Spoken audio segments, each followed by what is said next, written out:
was that the collector is the owner of the Great British Circus, which uses tigers in its shows. Acting on a tip-off, the campaign group Captive Animals Protection Society, or CAPS, sent a researcher to work undercover as a volunteer at Noah's Ark. In this secretly filmed conversation, the researcher has told the zoo's education officer what another volunteer has said about the zoo's camels. I thought the idea was to not let anybody know they were circus camels personally. I think if they do tricks, it might be a bad thing. Well, I haven't told anyone that they were. Some woman said to me earlier, "Where'd you get the camels from?" I said, "I don't know, they've been here longer than me." So presumably they're semi-trained. They'll probably stand on a stool and things like that. So that's the camels, but what about the tigers? The researcher asked the zoo's owner, Anthony Bush, to see if he'll come clean to a member of his own staff. So the tigers that are here, that live here now, did they come from that circus? You don't want to know where they come from. Why not? Because I don't want to burden you with information which isn't necessary. You what? I don't want to burden you with information that isn't necessary. Oh right, oh okay, all right. Mr Bush is even keeping the tiger's owner a secret from BIAZA, the British and Irish Association of Zoos and Aquariums. Not telling BIAZA might cost Noah's Ark its membership. All I'm telling anybody, BIAZA, anywhere else, is they came from private collection. You're telling BIAZA they came from private collections, right? Because that's where they come from. Okay. So, if you know they came from private collection, you can tell whoever you like they came from private. Without lying? Without telling them the lies. Okay. But it soon emerges the tigers are not just on loan. They're here as part of a breeding arrangement in which the cubs will be returned to the circus owner. They're kind of on loan, and then we would have to send the offspring. Right, oh I see. So Anthony's keeping them here for breeding, and then any offspring is going back. Yeah, he said that about the camels actually. Which that's nobody knows that. Yeah. Of course not, no. No. There are select few people who I've told at home, and you're just like, Mum, don't say anything. Yeah. A week after this conversation, an inside-out camera films a blue van arriving at the tiger enclosure. Its cargo, a new breeding male called Khan. The official line from the zoo is that he has come from the same private collection. But look what we found, a promotional video from the Great British Circus showing the same tiger in action. Khan, sit, good boy.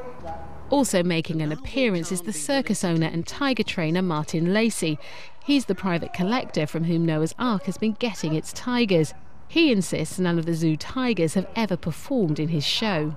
Over 183 MPs last year signed an early day motion calling for a ban on the use of wild animals in circuses, and it's a well-known fact that the majority of the public do not agree with big animals, wild animals being used in circuses.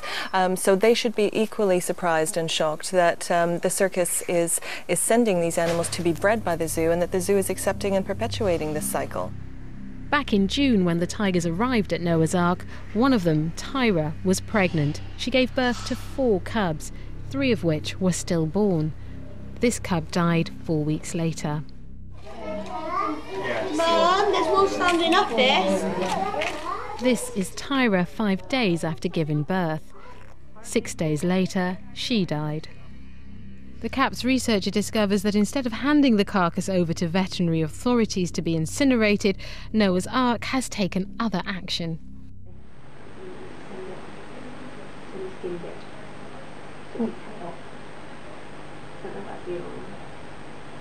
Why did the owner want the head? He wanted the skull and the feet. And look what's hiding in a freezer.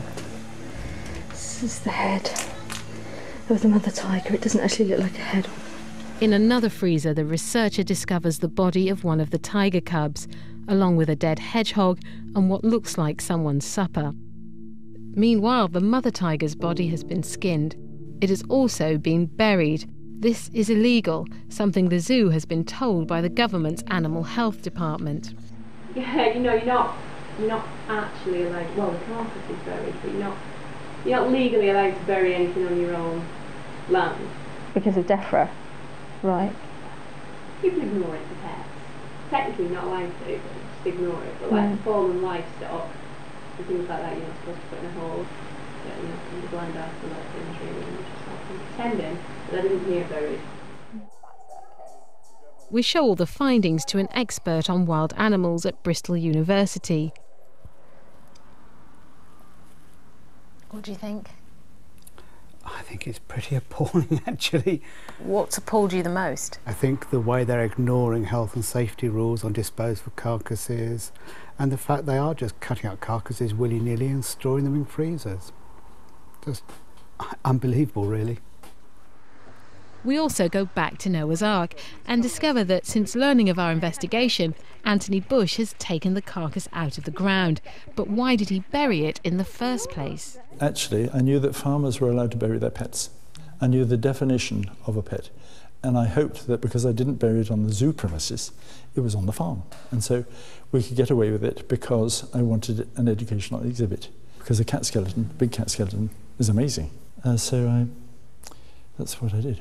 Why was the decision taken to keep Tira's head in the freezer here?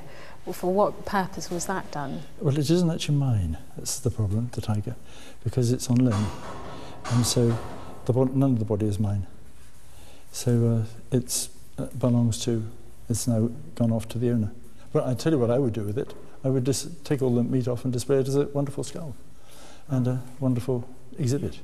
Well, it seems very strange. They're more interested in saving bits than actually doing a proper post-mortem, and I'm not quite sure why you want to keep bits of this animal. A skin seems a bit tacky to me, and what the educational value or any of the benefits you're going to get from some feet and skull of an animal that's died in captivity. I don't see any value to that whatsoever. Is it true that some of the cats on exhibit here have been in the circus? Is that true? Oh, it's certainly true, because a huge number of animals, particularly elephants, around zoos have all come from circuses. Circuses is actually a very good place to get your animals from. Isn't breeding circus animals at odds with what a zoo should be doing? Well, I'm not giving my tigers back to a circus, I'm giving them to a private breeder. And the private breeder may do stuff for circuses, but I know he also does things for zoos. And he does things for people who just want to breed tigers. I know a private breeding collection who just breeds tigers, and he takes tigers from this private collector. And so it's a wider brief than you think there is. So is your view that if this private collector chooses to put the tigers you send back into the circus, that's really none of your concern? I've got to be happy that if they go into the circus, they're not going to be badly treated. And I've seen them, and I think they're brilliantly treated. I think Biazo should look at this very carefully, and investigate this zoo, see the way it's run, and decide whether they really want it as a member of their organisation or not. We contacted the British and Irish Association of Zoos and Aquariums and were told in a statement, Biazo is investigating the allegations made towards Noah's Ark Zoo Farm and is unable to comment further at this stage.